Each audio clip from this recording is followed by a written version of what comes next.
जय हिंद दोस्तों, स्वागत है आप सबका हमारे यूट्यूब चैनल साई आईएएस में। आज का जो लेक्चर है हमारा वो पॉलिटी से संबंधित है, यानी कि जो हम लोग ने अपना सीरीज स्टार्ट किया है पॉलिटी का। ठीक है, तो आज का जो टॉपिक है हमारा पार्लियामेंट्री सिस्टम।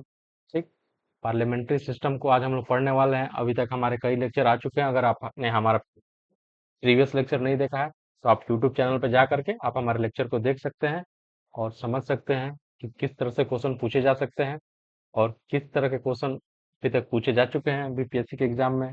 क्योंकि ये जो सीरीज है हम लोगों ने स्पेशल बीपीएससी के लिए डिजाइन किया हुआ है, तो हम लोग उसी को ध्यान में रखते हुए इसको पढ़ रहे हैं, किस तरह के क्वेश्चन पूछे जा सकते हैं, ये सब चीज़ हम लोग देख रहे हैं। चलिए स्टार्ट करते हैं आज का अपने इस लेक्चर को। आज का जो लेक्चर है हमारा पार्लियामेंट्री सिस्टम से के बारे में हम लोग को पढ़ना है। यानी कि जितने भी तरह के मॉडर्न डेमोक्रेटिक गवर्नमेंट है, ठीक है, तो उनमें दो तरह के गवर्नमेंट होते हैं। एक तो पार्लियामेंट्री सिस्टम होता है और एक प्रेसिडेंशियल सिस्टम होता है। और एक और होता है जो सेमी या तो पार्लियामेंट्री होगा या फिर सेमी प्रेसिडेंशियल होगा। ठीक है, तो लेकिन मेनली देखा जाए तो मेनली दो तरह के डेमोक्रेटिक गवर्नमेंट होते हैं। एक तो पार्लियामेंट्री होगा और एक प्रेसिडेंशियल होगा। ठीक है, तो हमारा हमारे देश में जिस तरह का गवर्नमेंट फॉलो किया जाता है वो कौन सा है? पार्लियामेंट्री सिस्टम गवर्नमेंट फॉलो किया जाता है। हम लोगों ने पार्लियामेंट्री सिस्टम गवर्नमेंट को क्यों फॉलो किया? देखिए, हमारे देश में जब अंग्रेजों का शासन था तो उस समय अंग्रेज जो सिस्टम डेवलप करके गए थे हमारे देश में वो पार्लियामेंट्री सिस्टम ही था। ठीक, तो हमारे देश के जो भी लीडर थे एक तरह से पार्लियामेंट्री सिस्टम के बारे में उनको अच्छा खासा अनुभव हो गया था। ठीक, अब मान लीजिए अगर आपको ही अगर किसी चीज के बारे में अच्छा खासा अनुभव हो तो आप उस चीज को छोड़ के किसी नए चीज पे तो आप नहीं जाएंगे। ठीक, तो वैसे ही हमारे देश के लीडर ने सोचा कि यार हमें पार्लियामेंट्री सिस्टम के बारे में अच्छा खासा अनुभव है, तो हम फिर एक नया चीज पे हम क्यों जाए, एक नई व्यवस्था के हम तरफ क्यों जाए। ठीक है, और भी कई सारे रीजन है। जब हम पढ़ेंगे पार्लियामेंट्री सिस्टम के बारे में, इसकी क्या क्या विशेषता है, इसके क्या क्या प्रेसिडेंशियल सिस्टम के क्या क्या डिमेरिट्स है, ठीक है, उन सब चीजों को कंपेयर करने के बाद, इन सब चीजों को परखने के बाद हम लोगों ने अपने देश में पार्लियामेंट्री सिस्टम को हम लोग स्थान दिया। ठीक है, तो चलिए स्टार्ट करते हैं पार्लियामेंट्री सिस्टम के बारे में जानेंगे क्या होता है पार्लियामेंट्री सिस्टम, क्या क्या इसके फीचर्स हैं, क्या क्या इसके मेरिट्स है और क्या क्या इसके डिमेरिट्स है। ये सब चीज आज हम लोग पढ़ने वाले हैं और किस तरह के क्वेश्चन बन सकते हैं ये भी चीज हम लोग देखेंगे। अब देखिए, हमारे देश का जो संविधान है यानी कि जो भारतीय संविधान है उसमें आर्टिकल 74 75 में और आर्टिकल 163 164 में पार्लियामेंट्री सिस्टम के बारे में वर्णन किया गया है। ठीक, देखिए, अगर देश में बात की जाए, अगर सेंटर पे बात की जाए, यानी अगर भारत एज ए सेंटर की बात की जाए, तो सेंटर में आर्टिकल 74 में और आर्टिकल 75 में पार्लियामेंट्री सिस्टम के बारे में वर्णन किया गया है। ठीक, उसमें क्या क्या है? भारत में एक पार्लियामेंट्री सिस्टम होगा, ठीक है, जिसमें दो सदन होंगे, एक राज्यसभा होगा और एक लोकसभा। उसके स्थापना की बात की गई, किस तरह से उसका गठन करना है, चुनाव कैसे होना है। ठीक है, ये सब चीजों का वर्णन कहाँ किया गया? आर्टिकल 74 और 75 में किया गया। सेम वैसे ही अगर स्टेट की बात की जाए, राज्य की बात की जाए, जैसे राज्य स्तर पे बिहार हो गया, यूपी हो गया, महाराष्ट्र हो गया, इन राज्यों में भी एक पार्लियामेंट्री सिस्टम की बात की गई है। उनके गठन के बारे में बात की गई है, उनका चुनाव कैसे होगा, इन सब चीजों के बारे में वर्णन किया गया है। इसका वर्णन कहाँ किया गया? आर्टिकल 163 से लेकर के आर्टिकल 164 में। यानी कि आर्टिकल 163 और 164 आपसे पूछा जाए किससे संबंधित है, तो स्टेट से संबंधित, स्टेट के पार्लियामेंट्री सिस्टम से संबंधित है। इस तरह के क्वेश्चन आपके बन सकते हैं। ठीक है, कि आर्टिकल 163 किस चीज के बारे में वर्णन करता है, तो आपको वहां पे वहां पे ऑप्शन रहेंगे कि parliamentary system of government in the centre, या फिर parliamentary system of government in the state, या फिर अदर और भी कुछ पूछा जा सकता है। ठीक है, तो ये चीज इस तरह क्वेश्चन बन सकते हैं। ये जो 74 आर्टिकल 75 आर्टिकल 163 और 164 इंपॉर्टेंट आर्टिकल है, आपको ध्यान में रखना है। ठीक, देखिए, ऊपर हम लोगों ने देखा था कि पार्लियामेंट्री सिस्टम को जो भी गवर्नमेंट है, मॉडर्न डेमोक्रेटिक गवर्नमेंट, उसको दो तरह से क्लासिफाइड किया जा सकता है। कौन कौन सा? एक तो पार्लियामेंट्री फॉर्म ऑफ गवर्नमेंट, दूसरा है प्रेसिडेंशियल फॉर्म ऑफ गवर्नमेंट। अब देखिए, जो पार्लियामेंट्री फॉर्म ऑफ गवर्नमेंट है इसमें क्या होता है? इसमें ये एक तरह से रिस्पॉन्सिबल गवर्नमेंट होता है, उत्तरदायी सरकार होता है। लेकिन जो प्रेसिडेंशियल फॉर्म गवर्नमेंट होता है वो रिस्पॉन्सिबल गवर्नमेंट नहीं है। वहां पे प्रेसिडेंट का कोई रिस्पॉन्सिबिलिटी नहीं है। प्रेसिडेंट कोई भी कार्य कर रहा है, कोई भी कानून लागू कर रहा है, कुछ भी कर रहा है, उसके लिए वो उत्तरदायी नहीं है, जवाबदेही नहीं है। लेकिन जो पार्लियामेंट्री फॉर्म गवर्नमेंट है उसमें प्राइम मिनिस्टर, सरकार कोई भी फैसला ले रही है, कोई भी कानून को बना रही है या कोई भी कार्य कर रही है, तो वो हर एक अपने कार्य के लिए जिम्मेवार है। लोकसभा में, राज्यसभा में से क्वेश्चन किया जा सकता है और उसको उस पर जवाब दिया, उसको देना उसकी जिम्मेवारी है, उसको देना पड़ेगा। ठीक, चलिए नेक्स्ट देखेंगे हम लोग। देखिए, the parliamentary system of government is the one in which the executive is responsible to the legislature, यानी कि जो एग्जीक्यूटिव होगी वो किसके प्रति जिम्मेवार होगी, लेजिस्लेचर के प्रति जिम्मेवार होगी पार्लियामेंट्री सिस्टम में। अगर आपसे पूछा जाए कि in presidential system of government executive is responsible to the legislature, क्या ये बात सही है, तो आपका जवाब होगा नहीं, ये बात सही नहीं है। ठीक है, देखिए क्वेश्चन कैसे पूछा जा सकता है, क्वेश्चन आपको यहाँ पे सेम स्टेटमेंट आपका सही है, सेम स्टेटमेंट को उठाकर किस में पुट कर दिया जाएगा, प्रेसिडेंशियल सिस्टम के बारे में पुट कर दिया जाएगा और आपसे पूछ दिया जाएगा, आप तो पढ़े हैं कि भाई ये तो मैंने पढ़ा हुआ है, बिल्कुल सही स्टेटमेंट कह रहा है, लेकिन आपने ये किसके बारे में पढ़ा है, पार्लियामेंट्री सिस्टम के बारे में पढ़ा है। पार्लियामेंट्री सिस्टम में क्या होता है, जो एग्जीक्यूटिव जो होता है वो रिस्पॉन्सिबल होता है, किसके प्रति रिस्पॉन्सिबल होता है, जो लेजिस्लेचर होता है उसके प्रति रिस्पॉन्सिबल होता है। ये किसका फीचर है, ये पार्लियामेंट्री सिस्टम का फीचर है, प्रेसिडेंशियल का फीचर नहीं है, तो ये चीज आपको ध्यान में रखना है। ठीक है, अब देखिए, देखिए the presidential system government on the other hand is one in which the executive is not responsible to the legislature for its policy and acts, लेकिन कोई भी वो पॉलिसी बना रही है, कोई भी वो कार्य कर रही है, तो presidential system of government responsible नहीं होती है लेजिस्लेचर के प्रति। ये आपको ध्यान में रखना है, ये मेन डिफरेंस है प्रेसिडेंशियल सिस्टम का और पार्लियामेंट्री सिस्टम का। ठीक है, चलिए नेक्स्ट हम लोग पढ़ेंगे, देखेंगे और क्या क्या फीचर है। देखिए, अगर फीचर की बात की जाए पार्लियामेंट्री सिस्टम में क्या क्या फीचर है, सेक्रेसी, किस बात की सेक्रेसी भाई, कोई भी कानून बना रहे हैं, कोई भी फैसला ले रहे हैं, ठीक है, कोई भी पॉलिसी ला रहे हैं, तो उनकी सेक्रेसी एक रहेगी, यानी कि अंदर जो भी उनका डिस्कशन हो रहा है, जो भी मैटर है, वो बाहर तब तक नहीं जाएगा जब तक उस पर पूरा प्रॉपर काम नहीं हो जाएगा, प्रॉपर वो कानून बन नहीं जाएगा, प्रॉपर वो डिसीजन फॉलो नहीं हो जाएगा, तब तक वो पूरे देश में से किसी को भी बाहर नहीं है, यानी जो कैबिनेट जो मीटिंग चल रही है वो मीटिंग बाहर नहीं जाएगी। ठीक है, बाई कैमरा लेजिस्लेचर, इसका मतलब क्या हुआ, यानी कि द्विसदनीय विधायिका के बारे में बात की जाए, जैसे हमारे देश में हम लोग देखते हैं एक लोकसभा है, एक राज्यसभा है। ठीक है, तो दो सदन है, एक लोकसभा एक राज्यसभा। ठीक वैसे ही स्टेट में भी कई सारे स्टेट है, बिहार हो गया, यूपी हो गया, वहां पे भी एक विधानसभा होता है और एक विधान परिषद होता है। ठीक, तो यहाँ पे क्या पार्लियामेंट्री सिस्टम की क्या एक फीचर है कि दो सदनीय विधायिका होती है। ठीक, एक पार्लियामेंट्री ओपोजिशन, यानी कि एक विपक्षी दल भी होता है। ठीक है, अब देखिए सरकार में एक गवर्नमेंट तो होती है, एक एक वो होता है जो जो पक्ष में होता है, यानी कि सरकार जो चलाता है, जो जिसके पास सत्ता होती है, जिसके पास पावर होता है, जो कानून बना रहा है, जो सारे फैसले ले रहा है। ठीक है, और एक क्या होता है, एक अपोजिशन पार्टी होता है जो सरकार में नहीं होता है, लेकिन उसके पास भी कुछ अधिकार होते हैं, वो आपसे सवाल कर सकता है। ठीक है, आपसे क्वेश्चन पूछ सकता है, आप अगर कोई भी फैसला ले रहे हैं तो आपकी जिम्मेवारी है कि आप उनको जवाब दें, आप उनको अपने साथ रख कर कहीं कोई भी काम कर सकते हैं, यानी कि उनके बिना सहमति के। देखिए, जाहिर सी बात है, आपके पास पावर है, आप सत्ता में है, तो आप कोई भी फैसला ले सकते हैं, लेकिन जो अपोजिशन है उनके क्वेश्चन का आपको जवाब देना आपका फर्ज है। ठीक है, कलेक्टिव रिस्पॉन्सिबिलिटी, यानी कि जो एग्जीक्यूटिव होते हैं, इनकी कलेक्टिव रिस्पॉन्सिबिलिटी होती है जो लेजिस्लेचर होता है उसके प्रति। देखिए, एक वर्ड आता है सिंक एंड स्विम टुगेदर। ठीक है, ये किसके लिए कहा गया, ये पार्लियामेंट्री सिस्टम के लिए कहा गया है, यानी कि अगर कोई भी वो कार्य कर रहे हैं पार्लियामेंट्री सिस्टम का, ठीक है, अगर तैरेंगे साथ भी और डूबेंगे साथ भी। ठीक है, यानी कि अगर उनके किसी भी कार्य की वजह से अगर देश में अगर नो कॉन्फिडेंस मोशन लाया जाता है उनके सरकार के प्रति, तो सबको क्या करना पड़ेगा, सबको रिजाइन देना पड़ेगा। ये हम लोग आगे देखेंगे।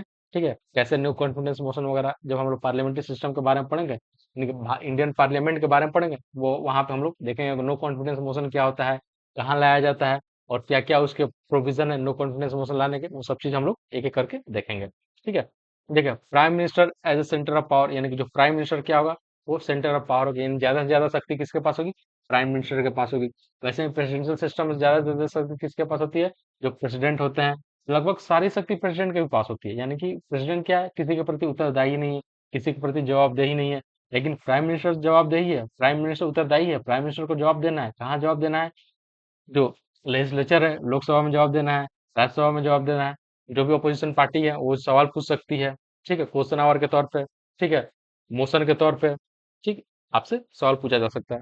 ठीक है, executive is the part of legislature, यानी कि जो भी एग्जीक्यूटिव होंगे वो क्या होंगे, लेजिस्लेचर के पार्ट होंगे, यानी कि जो जो मंत्री होंगे वो कहाँ से चुन के आएंगे, जो पार्लियामेंट है जो लेजिस्लेचर है वहीं से चुन के आएंगे। ठीक, तो ये क्या है, ये फीचर है किसकी, पार्लियामेंट्री सिस्टम की।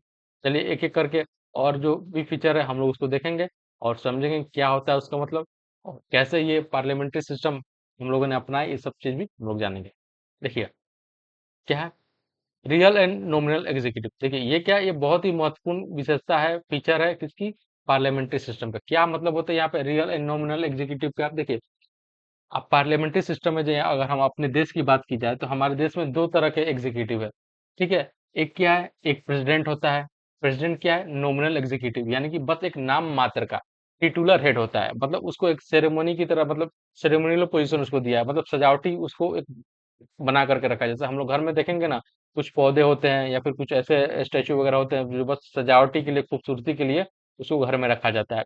वो उसको ज्यादा मतलब उसका कोई महत्व नहीं होता है। वैसे ही अगर देखा जाए, जो प्रेसिडेंट है हमारे देश में, वो क्या है, बस एक फॉर्मल एग्जीक्यूटिव है, टिटुलर एग्जीक्यूटिव है, डी फैक्टो एग्जीक्यूटिव है। बस नाम मात्र के वो क्या है, एग्जीक्यूटिव है, यानी कि उनके पास ज्यादा अधिकार नहीं है, ज्यादा पावर नहीं है। अगर वो कुछ खुद से कुछ फैसला लेना चाहे तो वो खुद से फैसला नहीं बहुत कम उनको विवेकाधीन शक्तियां दी गई है। वो खुद के कॉन्सेंस से वो कुछ फैसला ले सकते हैं, ठीक है। वो जब भी कोई कार्य करेंगे तो एड एंड एडवाइस, किसका एड एंड एडवाइस होना चाहिए, council of minister headed by the prime minister, यानी कि प्राइम मिनिस्टर जो बात कहेंगे, उनका जो काउंसिल ऑफ मिनिस्टर है जो भी उनको सलाह देगा, उसी सलाह के आधार पर प्राइम मिनिस्टर को कार्य करने का अधिकार दिया है हमारे संविधान ने। इसलिए प्राइम मिनिस्टर, सॉरी, ये प्रेसिडेंट को क्या कहा जाता है, प्रेसिडेंट को नॉमिनल एग्जीक्यूटिव या फिर टिटुलर एग्जीक्यूटिव, डी डी जुरे एग्जीक्यूटिव भी प्राइम मिनिस्टर को, सॉरी, ये प्रेसिडेंट को कहा जाता है, ठीक है। और जो प्रेसिडेंट प्राइम मिनिस्टर होते हैं, प्राइम मिनिस्टर क्या कहा जाता है, इनको एक्चुअल एग्जीक्यूटिव कहा जाता है, ठीक है। क्योंकि जो भी इंपॉर्टेंट फैसला है, जो भी डिसीजन लेना है, ये कौन लेता है, ये प्राइम मिनिस्टर नहीं लेते हैं, ठीक है। इनके द्वारा जो काउंसिल ऑफ मिनिस्टर होता है, जो कैबिनेट होता है, ये सब लोग मिल करके कोई भी फैसला लेते हैं और कोई भी डिसीजन लेते हैं। इसलिए प्राइम मिनिस्टर को क्या कहा जाता है, प्राइम मिनिस्टर को डी फैक्टो एग्जीक्यूटिव कहा जाता है, ठीक है। इनको रियल एग्जीक्यूटिव कहा जाता है, क्योंकि कोई भी फैसला और जो भी इनको शक्तियां दिया गई, शक्तियों का इस्तेमाल कौन किया, किसके द्वारा किया जा रहा है, प्राइम मिनिस्टर के द्वारा किया जा रहा है, ठीक है। लेकिन नाम किसका यूज होता है, नाम प्रेसिडेंट का यूज होता है। तो अगर आपसे पूछा जाए कि हमारे देश में who is the de facto executive, तो आपका आंसर क्या हो जाएगा, प्राइम मिनिस्टर होगा। अगर नॉमिनल एग्जीक्यूटिव की बात की जाए तो उसका आंसर आपको क्या होगा, प्रेसिडेंट होगा। ये चीज आपको ध्यान में रखना है, ठीक है। नेक्स्ट देखेंगे हम लोग। नेक्स्ट इंपॉर्टेंट फीचर क्या है, डुअल मेंबरशिप। डुअल मेंबरशिप का मतलब क्या हुआ, देखिए, डुअल मेंबरशिप का मतलब है कि जो भी आपके मंत्री परिषद है, ठीक है, जो मंत्री है, जो कैबिनेट मंत्री है, ये तो एग्जीक्यूटिव के पार्ट तो है ही, साथ साथ लेजिस्लेचर के भी पार्ट है।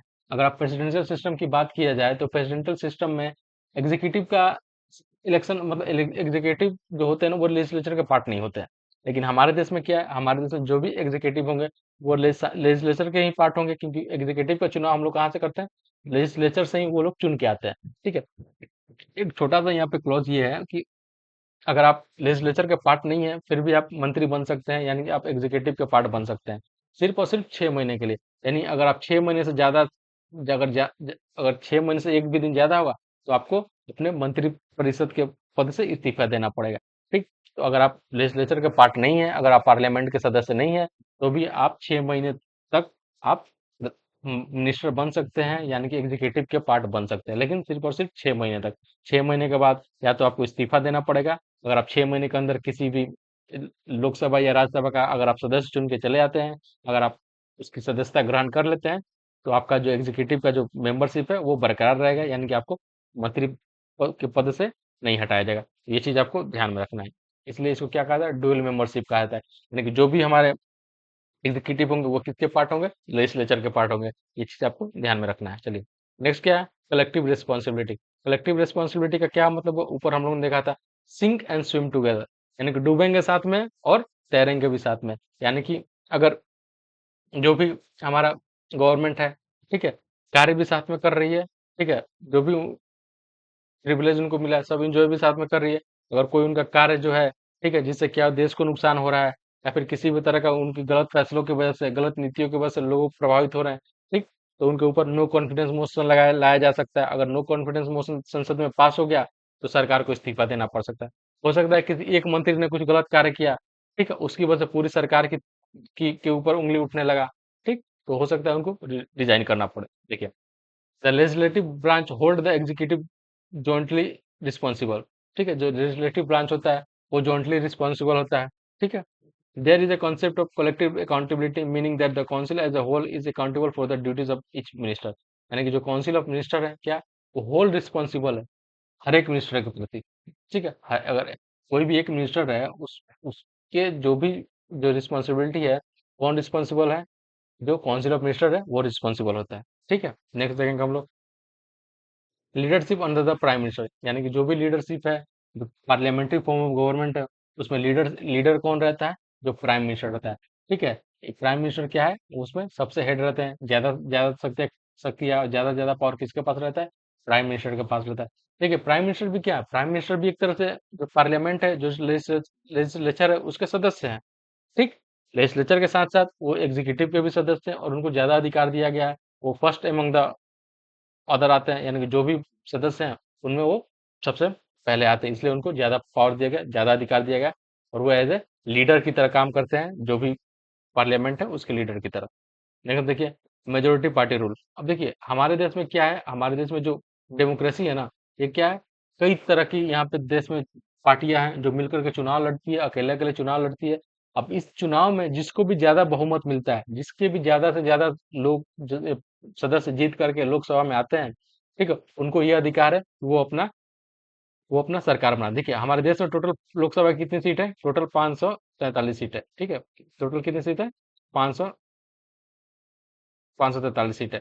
अब इन 543 सीट में अगर आपके पास 272 सीट, अगर आप 272 प्लस एक 273 सीट का अगर आपके पास बहुमत है, तो आप सरकार बना सकते हैं। ठीक, अब ये सरकार आप अगर चाहे तो सिंगल एज ए पार्टी, अगर आपको बहुमत मिल रहा है, यानी कि अगर एक एक पार्टी जैसे बीजेपी हो गई, कांग्रेस हो गई, आम आदमी पार्टी हो गई, तृणमूल कांग्रेस हो गई, ठीक है, जैसे इस बार के इलेक्शन में हम लोगों ने देखा कि बीजेपी को सिर्फ 243 ही सीट मिले। लेकिन बीजेपी की जो कोलिशन पार्टी थी, जैसे कि उसमें जदयू थी, टीडीपी थी, और भी कई कई छोटी सी पार्टी जैसे एलजेपी थी, हम पार्टी थी, इन लोगों को मिल करके टोटल बीजेपी को कितना सीट थे? टोटल 293 सीट थे। ठीक, तो 293 सीट क्या हुआ, यानी कि 272 से ये ज्यादा सीट हुआ। इससे आप क्या कह सकते हैं कि बीजेपी के पास उन कोलिशन गवर्नमेंट बनाने का उनको पूर्ण बहुमत था। ठीक, तो हम लोगों ने देखा कि बीजेपी ने वो सेंटर में अपनी सरकार बनाई। ठीक, और अभी किसकी सरकार है हमारे देश में? बीजेपी की सरकार है। ठीक, तो अभी देखिए अगर आपसे पूछा जाए अभी हमारे देश में किस तरह की सरकार है, तो एक कोलिशन गवर्नमेंट है, गठबंधन की सरकार है। लेकिन जो 2019 से लेकर के 2024 तक का टर्म था, उसमें किस तरह की सरकार थी? एक पार्टी की सरकार थी, यानी कि बीजेपी को 303 सीट मिली हुई थी उस समय। ठीक है, बीजेपी अकेले सिंगल रूलिंग पार्टी थी, जिनको उसको फुल बहुमत अधिकार था, फुल बहुमत प्राप्त हुआ था। इसलिए देखा, आप लोगों ने देखा कई सारे वो कठिन फैसले भी बिल्कुल आसानी से कर ले रही थी। ठीक है, तो ये चीज आपको ध्यान में रखना है। हमारे देश में किस तरह का मेजोरिटी पार्टी रूल है, यानी कि जिसको ज्यादा बहुमत मिलेगा वो सरकार बनाएगी। प्रेसिडेंट क्या है, उनको जो उनका जो लीडर होगा उसको प्राइम मिनिस्टर अपॉइंट करेंगे। ये चीज आपको ध्यान में रखना है। चलिए नेक्स्ट देखेंगे हम लोग बाइक कैमरा लेजिस्लेचर। ऊपर हमने देखा था कि बाइक कैमरा लेजिस्लेचर होगा। ठीक है, दो सदनीय विधायिका होगी, एक लोकसभा होगा, एक राज्यसभा होगा। ठीक है, लोकसभा में कितने टोटल सीट होते हैं? 543 सीट होते हैं। अगर 543 सीट में से अगर आपको 272+1 273 अगर आपके पास सीट है, तो आप सरकार बनाएंगे। अगर 273 आपके पास सीट नहीं है, तो आप सरकार नहीं बनाएंगे, यानी कि जिस भी पार्टी के पास सबसे ज्यादा बहुमत होगा वो सरकार बनाएगी। ठीक है, ठीक है। पॉलिटिकल होमोजेनिटी का मतलब क्या हुआ? देखिए, यानी कि समान विचारधारा वाले लोग चुनकर आएंगे, उनकी सरकार होगी। देखिए हम लोगों ने इस बार देखा कि बीजेपी के साथ साथ जो भी गठबंधन के में जो लोग सरकार बनाए हुए हैं, एक तरह से सबकी विचारधारा सेम थी। बाकी जो अपोजिशन पार्टी थी, जैसे एनडीए के जो गठबंधन के लोग थे, उनकी विचारधारा सेम थी। ठीक, तो पॉलिटिकल अगर देखा जाए तो पार्लियामेंट्री गवर्नमेंट क्या होता है? एक विचारधारा के लोग, जिनकी विचारधारा एक होती है, सोचने समझने की थिंकिंग एक होती है, वो लोग मिलकर सरकार बनाते हैं। इससे क्या होता है? इससे कोई डिसबैलेंस नहीं होता है, कोई किसी तरह कोई कॉन्फ्लिक्ट नहीं होता है, किसी भी मुद्दे को लेकर के, किसी भी समस्या को लेकर के कोई कॉन्फ्लिक्ट नहीं होता। वो लोग आसानी से मिल बैठ करके, एक विचारधारा है तो वो लोग सुलझा सकते हैं, सोचने की उनकी उनकी शक्ति एक तरफ है, वो लोग आसानी से उस चीज को सुलझा सकते हैं। और ये बहुत ही जरूरी है किसी भी देश के लिए। पॉलिटिकल ह्यूमैनिटी बहुत ही जरूरी है। अगर पॉलिटिकल ह्यूमैनिटी नहीं है तो बहुत ही मुश्किल हो जाता है एक गवर्नमेंट को रन करने के लिए। इसलिए पॉलिटिकल ह्यूमैनिटी बहुत जरूरी होती है किसी भी देश के लिए। ठीक है, नो फिक्स टर्म एक ये भी विचार महत्वपूर्ण फीचर है पार्लियामेंट्री सिस्टम का। नो फिक्स टर्म इसका मतलब क्या हुआ? जैसे मान लीजिए अगर देश में कोलिशन गवर्नमेंट है, ठीक है, तो उस समय अगर किसी पार्टी ने अपना अपना आपको समर्थन दिया हुआ, उसने अपना समर्थन वापस ले लिया, तो उस समय क्या होगी? आपकी सरकार गिर जाएगी। या फिर अगर लोकसभा में नो कॉन्फिडेंस मोशन अगर आ गया और आप विश्वास प्रस्ताव पारित नहीं कर पाए, यानी कि विश्वास मत अगर आप पारित नहीं कर पाए, तो आपको क्या होगा, आपको अपने काउंसिल ऑफ मिनिस्टर को रिजाइन देना पड़ेगा। जो भी एग्जीक्यूटिव है उनको रिजाइन देना पड़ सकता है और सरकार गिर जाएगी। और फिर से हो सकता है कि एक नया इलेक्शन कराना पड़े, या फिर जो अपोजिशन पार्टी है उनमें से अगर कोई अगर है, उनके पास अगर बहुमत है, तो वो सरकार बना सकती है। ठीक है, तो इसलिए इसको क्या कहता है, नो फिक्स टर्म, यानी कि इनका कोई जो टर्म है वो फिक्स नहीं है। वैसे तो सरकार जो 5 साल के लिए चुन के आती है, यानी कि लोकसभा का जो भी चुनाव होता है वो कितने साल पे होता है, वो हर एक 5 साल पे होता है। लेकिन 5 साल के पहले भी सरकार गिर सकती है, अगर एक वो कोलिशन गवर्नमेंट है, अगर किसी पार्टी ने अपना समर्थन वापस ले लिया, तो फिर मान लीजिए किसी कभी डिफेक्शन हो गया, यानी कि कुछ मेंबर टूट करके किसी दूसरे पार्टी में चले गए, उस स्थिति में भी आपकी सरकार गिर सकती है, कोई दूसरे पार्टी का सरकार बन सकता है, या फिर बीच में इलेक्शन करवाना पड़ सकता है। तो ये चीज आपको ध्यान में रखना है। अब देखिए एक क्वेश्चन बनता है कि नो कॉन्फिडेंस मोशन कहाँ लाया जाता है, लोकसभा में लाया जाता है या फिर राज्यसभा में लाया जा सकता है। इसका आंसर आप लोग कमेंट बॉक्स में हमें करेंगे कि नो कॉन्फिडेंस मोशन कहाँ लाया जाता है। देखिए पार्लियामेंट्री फॉर्म गवर्नमेंट के मेरिट क्या क्या है वो हम लोग देखते हैं एक बार। देखिए क्या क्या मेरिट है। Cooperation between the legislative and the executive branches. देखिए कोऑपरेशन है किसके किसके बीच में, लेजिस्लेटिव और एग्जीक्यूटिव ब्रांचेस के बीच में। किस तरह का कोऑपरेशन, देखिए ये हम लोग ने देखा था कि जो भी एग्जीक्यूटिव के मेंबर है वो कहाँ से चुन के आते हैं, लेजिस्लेटिव से ही चुन के आते हैं। ठीक है, जब वो लोग वहीं से चुन के आते हैं तो उनके बीच कम्युनिकेशन अच्छा होता है, एक फ्रेंडली रिलेशन होता है उन लोगों के बीच में। ठीक, और जो हम लोगों ने देखा था कि जो मेजोरिटी पार्टी का जो जो मेजोरिटी पार्टी होती है वही गठबंधन वही सरकार बनाती है।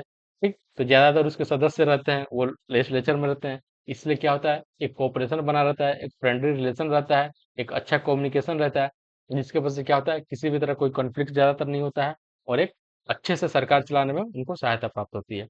ठीक है, चलिए नेक्स्ट देखेंगे रिस्पॉन्सिबल गवर्नमेंट, यानी कि जो भी गवर्नमेंट होगी क्या होगी, रिस्पॉन्सिबल गवर्नमेंट होगी। पार्लियामेंट्री फीचर क्या है कि ये मेरिट है कि जो गवर्नमेंट होगी क्या होगी, रिस्पॉन्सिबल होगी, जवाबदेही होगी उनकी किसके प्रति, लोकसभा में जो भी अपोजिशन पार्टियां हैं, ठीक है, जो भी मेंबर है लेजिस्लेचर है उनके प्रति वो रिस्पॉन्सिबल होगी। किस क्या क्या इंस्ट्रूमेंट दिए गए हमारे संविधान ने रिस्पॉन्सिबल बनाने के लिए। देखिए क्वेश्चन आवर, यानी कि क्वेश्चन आवर जो होता है वहां पे आपसे क्वेश्चन पूछा जा सकता है, एडजॉर्नमेंट मोशन होता है, ठीक है, डिबेट होता है। ठीक, नो कॉन्फिडेंस मोशन, यानी कि अगर आपकी नीतियां सही नहीं है, ठीक है, या फिर अगर आप जो भी कानून बना रहे हैं अगर वो आप सही नहीं बना रहे हैं, आपके फैसले से अगर देश को नुकसान हो रहा है, तो आपके प्रति नो कॉन्फिडेंस मोशन लाया जा सकता है। और जो भी अगर मान लीजिए आपके साथ कोalition गवर्नमेंट है, आपका जो पार्टी है आपके साथ में सरकार बनाई हुई है, अगर वो आपसे हट जाती है और दूसरे पार्टी को समर्थन करती है, तो आपको इस्तीफा देना पड़ सकता है। यानी कि एक तरह से आप जवाबदेही हैं, अगर आप कोई भी कार्य कर रहे हैं, कोई भी पॉलिसी बना रहे हैं, तो उसके लिए आप जवाबदेही है आप लोकसभा में, राज्यसभा में आपसे के ऊपर क्वेश्चन पूछा जा सकता है। ठीक है, नेक्स्ट है हम लोग प्रिवेंट डेस्पोटिज्म। डेस्पोटिज्म का मतलब क्या हुआ, यानी कि आप तानाशाही नहीं कर सकते हैं। एक ये इंडिविजुअल की सरकार नहीं होगी, एक किसकी सरकार होगी, एज ए कलेक्टिव रिस्पॉन्सिबिलिटी होगी। यहाँ पे ऊपर हम लोग ने देखा था। ठीक है, जैसे अगर दूसरे देशों की बात की जाए जहाँ पे डेमोक्रेसी नहीं है, वहाँ पे एक ही सिंगल पर्सन के पास, सिंगल इंडिविजुअल के पास सारा अधिकार रहता है, सारा पावर वो रहता है उसके पास। कोई भी डिसीजन लेना है, कोई भी फैसला करना है, कोई भी कानून बनाना है, जब मन में आया वो कानून बना देगा, सरकार बना देगा। ठीक है, तो ये प्रिवेंट डिस्पोटिज्म, यानी कि आपको तानाशाही बनने से रोकता है, डिक्टेटरशिप बनने से रोकता है। ठीक है, देखिए ये चीज डेवलप हो जाएगा अगर फुल बहुमत मिल जाए। जैसे बीजेपी इस बार कह रही थी 400 पार, अब की बार 400 पार। तो अगर आपको 400 सीट मिल जाएगा तो जाहिर सी बात है आप तानाशाही तो बन ही जाएंगे, जो मन करेगा वो फैसला कर देंगे, जब मन करेगा तब फैसला कर देंगे, क्योंकि बस पूर्ण बहुमत है। ठीक है, इसलिए जो पार्लियामेंट्री सिस्टम है एक तरह से क्या है, एक तरह से आपको तानाशाही बनने से रोकती है। लेकिन कब तक, जब तक आपके पास पूर्ण बहुमत ना हो, ज्यादा संख्या में आपके पास सीटें सीटें ना हो, तभी आप तानाशाही बनने से रोकेंगे। अगर आपके पास 400 सीट आ जाएगी, 450 सीट आ जाएगी, जाहिर सी बात है आप मन मर्जी का कानून बनाएंगे ही। जब मन करेगा तब कानून बनाएंगे, रात को मन करेगा रात को पार्लियामेंट आप बुला लेंगे, सदन बुला लेंगे, सदन की कार्रवाई स्टार्ट कर देंगे, रात को कानून पास करवा देंगे। ये चीज नहीं होना चाहिए हमारे देश में। ठीक है, नेक्स्ट देखेंगे हम लोग वाइड रिप्रेजेंटेशन। वाइड रिप्रेजेंटेशन का मतलब क्या हुआ, यानी कि हम लोग देखते हैं पार्लियामेंट्री सिस्टम में जो काउंसिल ऑफ मिनिस्टर है होते हैं, उनमें कितने काउंसिल ऑफ मिनिस्टर होते हैं, लगभग 75 के आसपास काउंसिल ऑफ मिनिस्टर होते हैं। ठीक है, तो 75 के आसपास काउंसिल ऑफ मिनिस्टर होते हैं, यानी कि 75, कभी 75 हो सकते हैं, कभी 76 हो सकते हैं, ज्यादा भी हो सकते हैं। यानी कि 15% काउंसिल ऑफ मिनिस्टर का संख्या कितना परसेंट निर्धारित किया गया, 15% से ज्यादा काउंसिल ऑफ मिनिस्टर हमारे देश में नहीं हो सकते हैं। ये चीज आपको ध्यान में रखना है कि 15% से ज्यादा काउंसिल ऑफ मिनिस्टर नहीं हो सकते हैं। ठीक है, तो ये चीज आपको ध्यान में रखना, एग्जाम में पूछा भी गया है। और ये कब हुआ था? ये जो 52वां संविधान संशोधन हुआ था, जो दल बदल है, उसमें ये चीज शामिल किया गया था कि 15% से, सॉरी 91 जो कॉन्स्टिट्यूशनल अमेंडमेंट है, उसमें ये शामिल किया गया था कि 15% से ज्यादा आप मंत्री किसी को नहीं बना सकते हैं। ठीक है, तो वाइड रिप्रेजेंटेशन की बात की जाती है, यानी कि सबको, जितने भी दल हैं, जितने भी समुदाय हैं, ठीक है, जितने भी कास्ट के लोग हैं, जितने भी धर्म के लोग हैं, सबको उनका प्रतिनिधित्व देने की बात की जाती है हमारे संविधान में। यानी कि जैसे मान लीजिए कोई आदिवासी हो गया, उसको भी मंत्री बनाया जा रहा है। ठीक है, कोई पिछड़े समुदाय का कोई व्यक्ति है, उसको भी, महिला को जो प्रतिनिधित्व कर रहा है, उसको भी मंत्री मंत्री बनाया जा रहा है। ठीक, यानी कि हर एक समुदाय के लोगों को यहाँ पे रिप्रेजेंटेशन मिलता है, प्रतिनिधित्व मिलता है हमारे संविधान में, हमारे देश में पार्लियामेंट्री सिस्टम के तहत।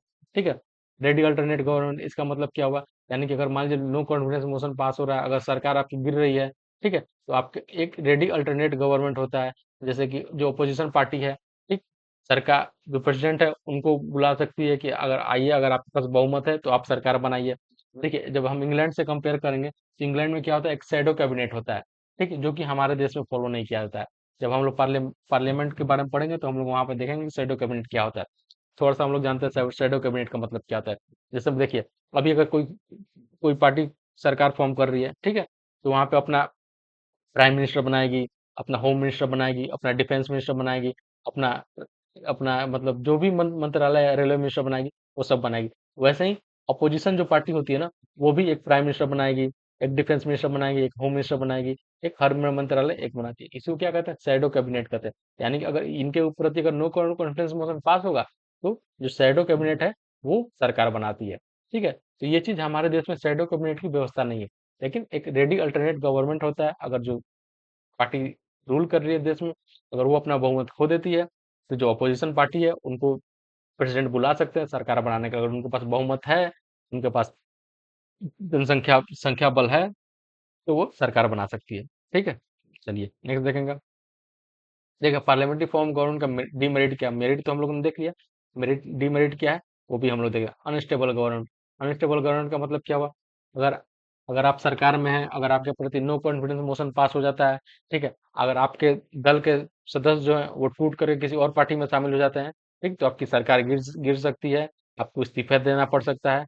ठीक है, इसलिए इसको क्या कहता है? Unstable government. यानी 5 साल के लिए आप चुन के तो आ रहे हैं, लेकिन अगर 5 साल के भीतर अगर आपने कोalition गवर्नमेंट बनाया हुआ है, गठबंधन की सरकार है, तो आपकी सरकार अगर किसी ने आपको समर्थन दिया हुआ, अगर वो अपना समर्थन वापस ले लेती है, तो आपका सरकार गिर सकती है और फिर से चुनाव करवाना करवाना पड़ सकता है, या फिर कोई दूसरी पार्टी है, वो अपना सरकार बना सकती है। तो इसलिए इसको क्या कहता है? Unstable government. No continuity of policy, यानी कि अगर आप 5 साल के लिए चुन कर आए और 2 साल के अंदर ही आपकी सरकार गिर गई, ठीक है, आपने 2 साल के अंदर कोई कानून बनाया, कोई पॉलिसी बनाया, फिर कोई नई सरकार चुन के आएगी, तो वो आपकी पॉलिसी को चेंज कर सकती है। ठीक है, कोई नया कानून बनाई, कोई नया पॉलिसी लाएगी। इसलिए क्या यहाँ पे कंटिन्यूटी भी नहीं है किसी भी पॉलिसी की। ठीक है, डिक्टेटरशिप ऑफ द गवर्नमेंट, ऊपर हम लोगों ने देखा था कि जो पार्लियामेंट्री फॉर्म है, क्या है, वो प्रिवेंट डिस्पोटिज्म करती है, यानी कि वो तानाशाही बनने से आपको रोकती है। लेकिन ये जो कैबिनेट है ना, उसके डिक्टेटरशिप को नहीं रोक पाती है। क्यों? जैसे मान लीजिए कैबिनेट को फुल बहुमत मिल गया, ठीक है, 400 से ज्यादा सीटें आ गई, तो जाहिर सी बात है उसके पास ज्यादा पावर है, ज्यादा अधिक शक्ति मिली हुई है, तो कोई भी कानून बना सकती है, कोई भी फैसला ले सकती है। ठीक है, तो ये एक तरह से डिमेरिट है पार्लियामेंट्री फॉर्म ऑफ गवर्नमेंट। जैसे हम लोगों ने देखा है, जब इंदिरा गांधी की सरकार थी, राजीव गांधी की सरकार थी, ठीक है, उनको फुल बहुमत मिला हुआ था। ये एक तरह से क्या था? डिक्टेटरशिप का फॉर्म हम लोग को देखने को मिला था। अगेंस्ट सेपरेशन ऑफ पावर, यानी कि सेपरेशन ऑफ पावर के अगेंस्ट है। ये कैसे सेपरेशन ऑफ पावर के अगेंस्ट है? हम लोगों ने ऊपर देखा था, जो एग्जीक्यूटिव होते हैं वो कहाँ से चुन के आते हैं? जो लेजिस्लेचर होते हैं वहीं से चुन के आते हैं।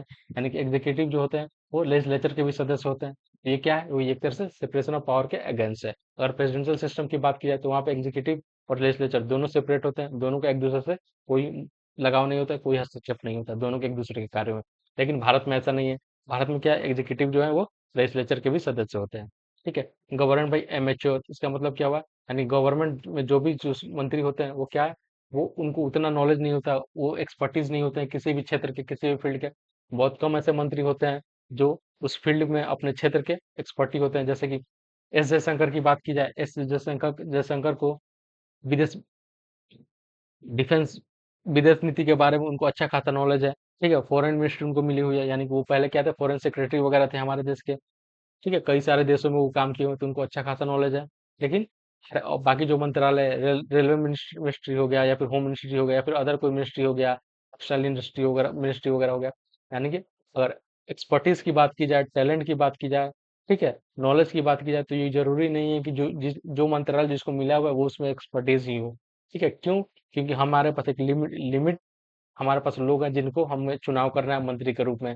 ठीक है, एक जो लेजिस्लेचर है, जो 543 लोग चुन के आ रहे हैं, उन्हीं लोगों में से हमको मंत्री बनाना है। ठीक है, जरूरी नहीं है कि वो बहुत पढ़े लिखे होंगे, बहुत ज्यादा नॉलेज होगा, ये कोई जरूरी नहीं है।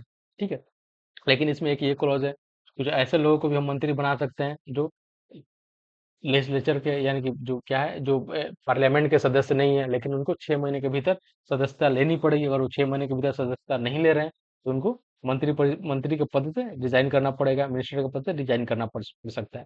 ठीक, तो इसलिए क्या कहा था इसको, गवर्नमेंट भाई एमेच्योर, यानी कि जो भी हमारे जो गवर्नमेंट होता है वो इतना मेच्योर नहीं होता, इतना उनको नॉलेज नहीं है, एक्सपर्टीज नहीं है वो अपने फील्ड में। कुछ ही लोग हैं जो एक्सपर्टीज होते हैं, वो नॉलेज होता है उनको अपने फील्ड का। ठीक है, चलिए, देखिए, ये मेरिट और डीमेरिट्स का एक चार्ट बनाया हुआ है हम लोगों ने। ठीक है, तो आप हमारा चार्ट देख सकते हैं, और आप इससे समझ सकते हैं क्या मेरिट है पार्लियामेंट्री सिस्टम का, और क्या डीमेरिट है पार्लियामेंट्री सिस्टम का। ठीक है, आज के लिए बहुत बहुत धन्यवाद। बहुत जल्द मिलेंगे हम लोग अपने नेक्स्ट वीडियो में। जय हिंद।